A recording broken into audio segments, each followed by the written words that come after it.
Good morning. It's good to chat again today. Another chilly day, even though spring is in the air, but I think we'll have many cold days still to come.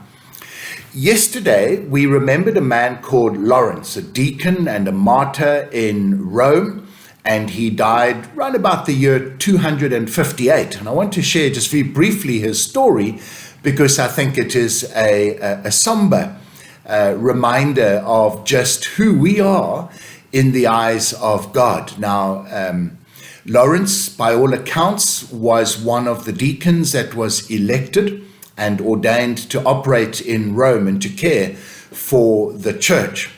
It was a time of great persecution, and one day the magistrates accosted him and demanded all the wealth of the church. Now, of course, how much wealth the church had in those days is a moot point, but we know even today the church in many respects does have a degree of wealth. It owns the land on which the churches are built.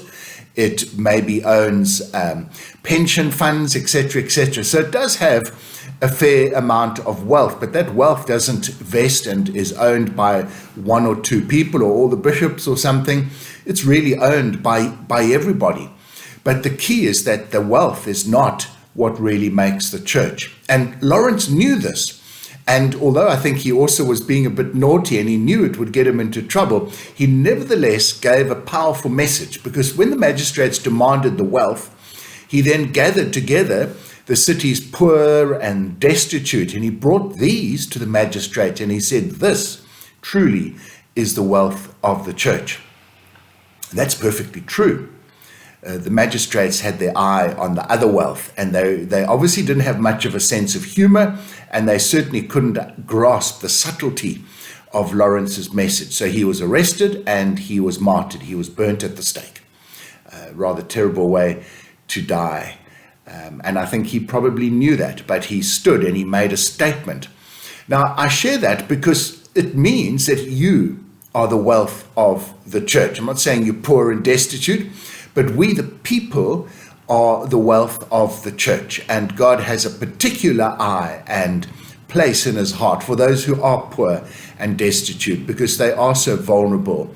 And unfortunately, those with wealth can sometimes live in a way that forgets about the poor and the destitute, or even abuses and uses them. And God forbid any of us are doing that.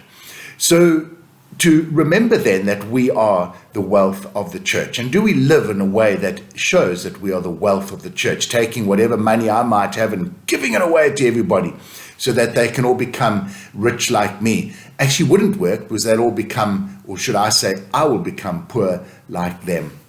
So simply giving your money away, I don't think is a very wise thing to do. But how do you spend your money? How do you use the money? How do you use whatever other privilege you might have in comparison to others? Because we are the wealth of the church. And do we live according to the precepts of God? Do we worship him and thank him for all that we are? So as we go through today, remember, you are the wealth of the church. You are that old English phrase, the apple in the eye of God. So live like that. We are the wealth of the church. God bless.